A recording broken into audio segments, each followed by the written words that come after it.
Primera de Tesalonicenses 4:16.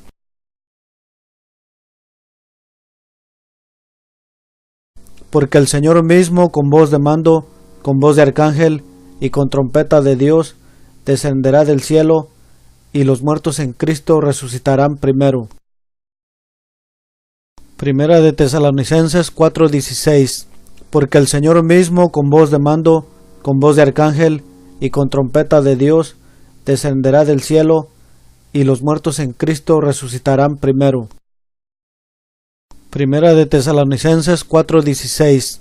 Porque el Señor mismo, con voz de mando, con voz de arcángel y con trompeta de Dios, descenderá del cielo, y los muertos en Cristo resucitarán primero. Primera de Tesalonicenses 4:16. Porque el Señor mismo, con voz de mando, con voz de arcángel y con trompeta de Dios, descenderá del cielo, y los muertos en Cristo resucitarán primero.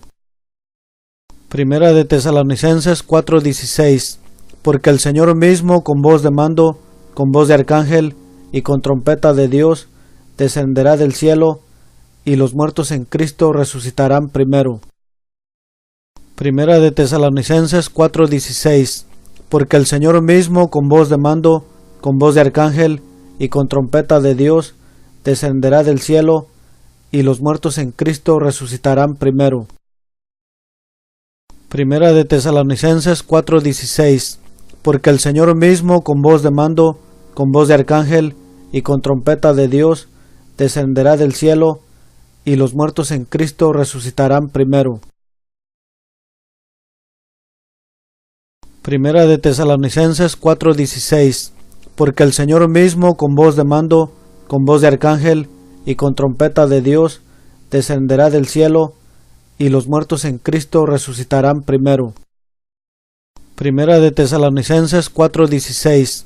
Porque el Señor mismo, con voz de mando, con voz de arcángel y con trompeta de Dios, descenderá del cielo, y los muertos en Cristo resucitarán primero.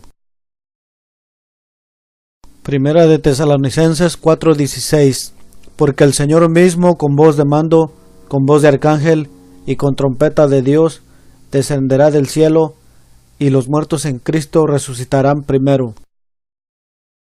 Primera de Tesalonicenses 4:16. Porque el Señor mismo, con voz de mando, con voz de arcángel y con trompeta de Dios, descenderá del cielo, y los muertos en Cristo resucitarán primero.